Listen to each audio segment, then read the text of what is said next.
Monster Jam World Finals 24 has finally arrived and quickly left. The two-day event, which had lots of controversy coming into it due to the format, had many Monster Jam fans wondering how it would all play out. If you watched my videos before, you guys would know I was very critical of the event. The critical creeper, who at one point was the boogeyman of the Monster Jam community.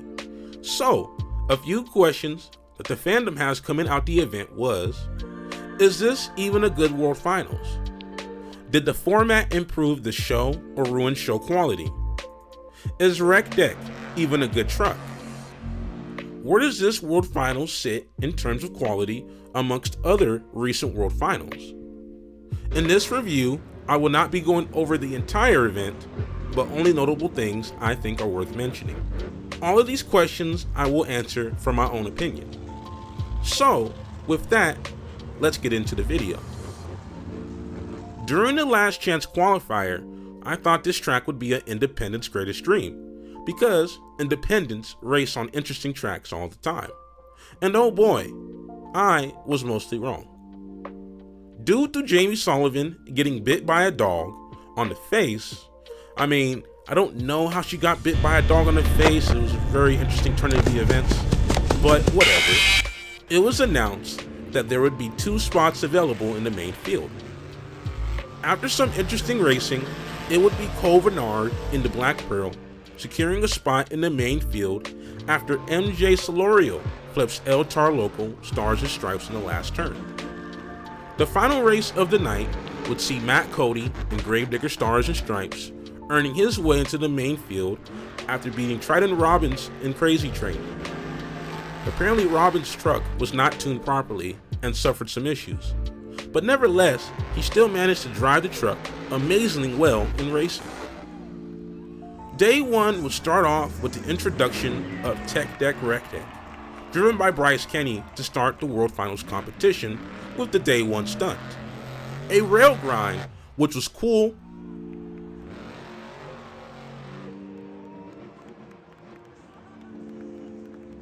a failed popper,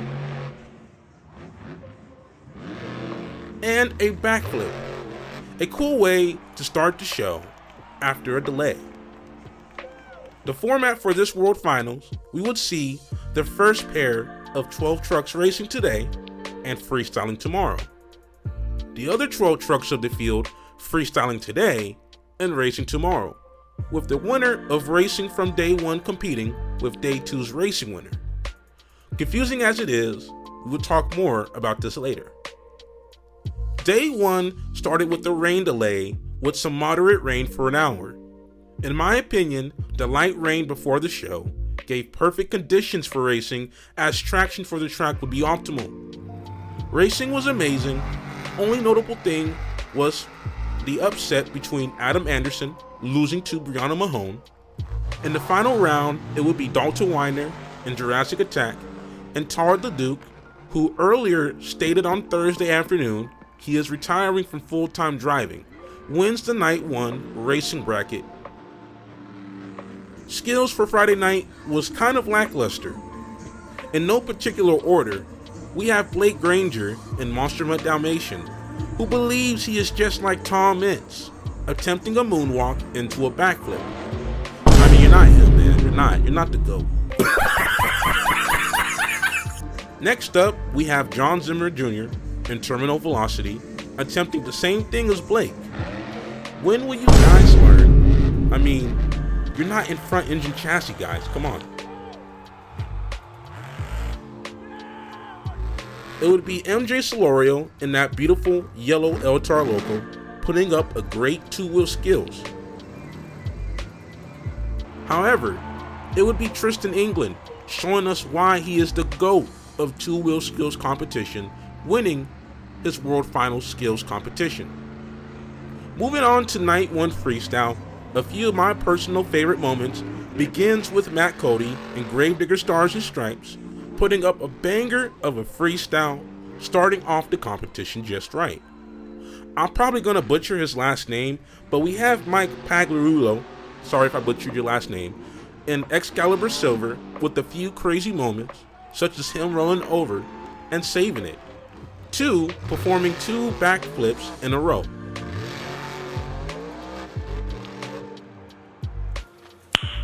Nice. Cody Saucier and Dragon with the crazy crash. Cynthia and Lucas Stabilizer with the crazy freestyle.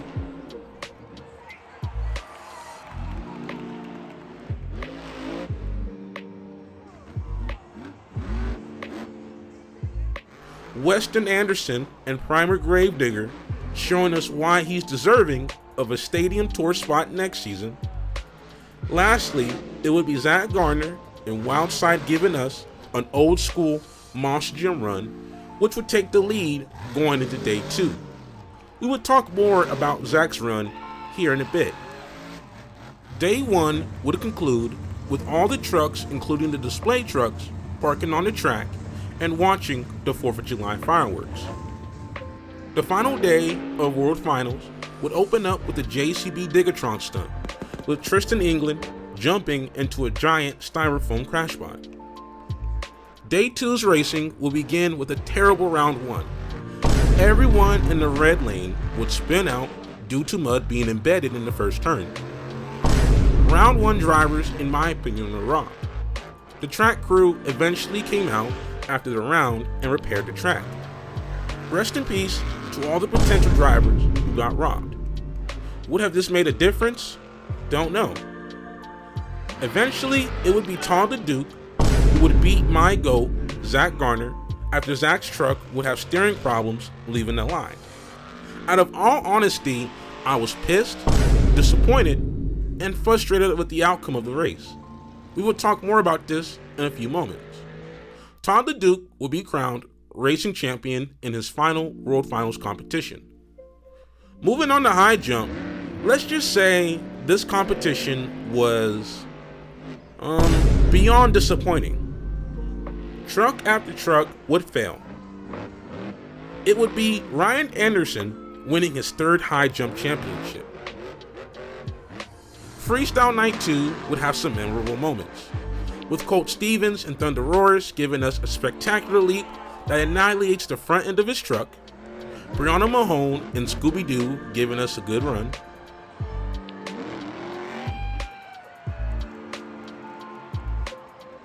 Blake Granger putting on the most technical run I've seen in forever,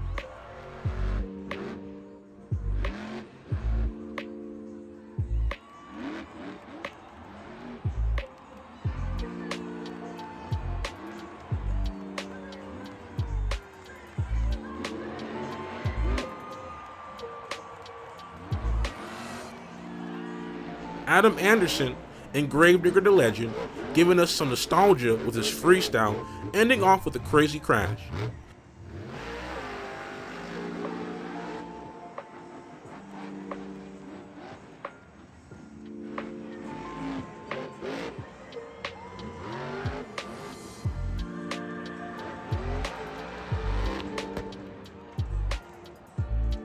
And lastly, to finish off the night, would be Tyler Menninga and Gravedigger to go out with the most disappointing conclusion to a World Finals I have seen in a long time.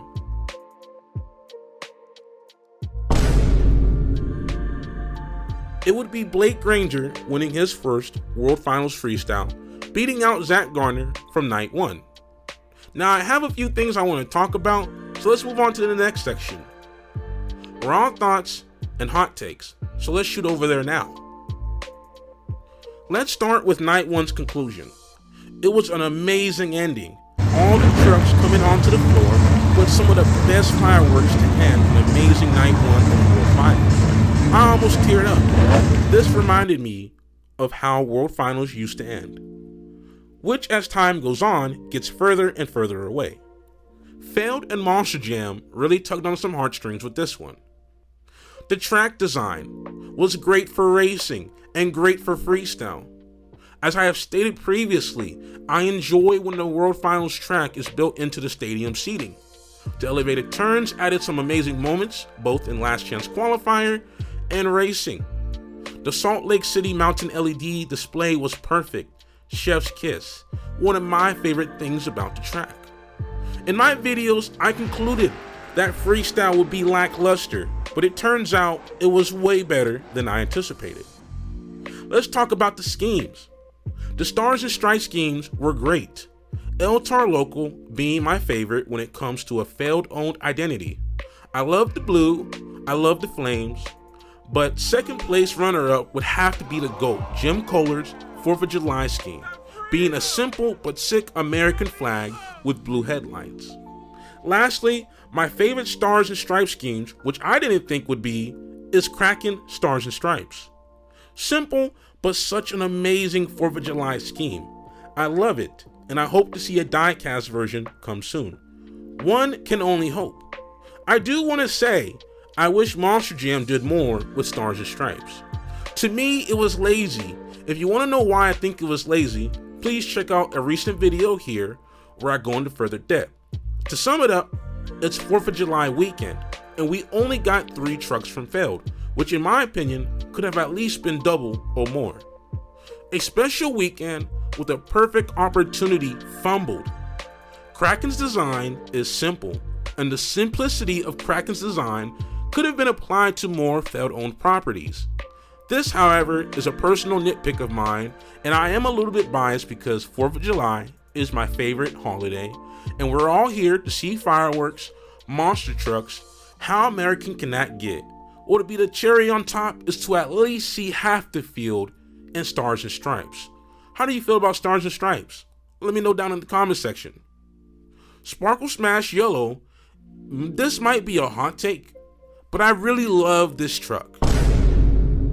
The renders did this truck no justice, and I'm not even a Sparkle Smash fan, but this truck seems more gender neutral, and it looked really good on the event floor.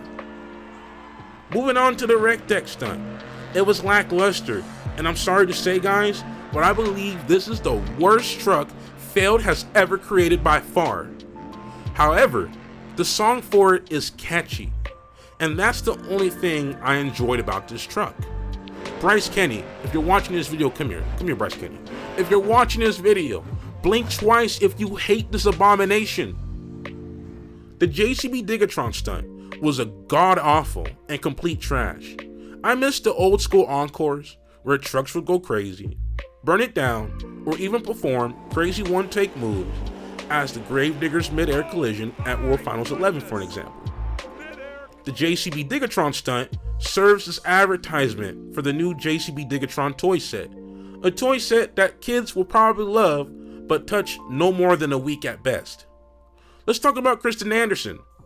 Kristen Anderson, being in the main field, is highway robbery.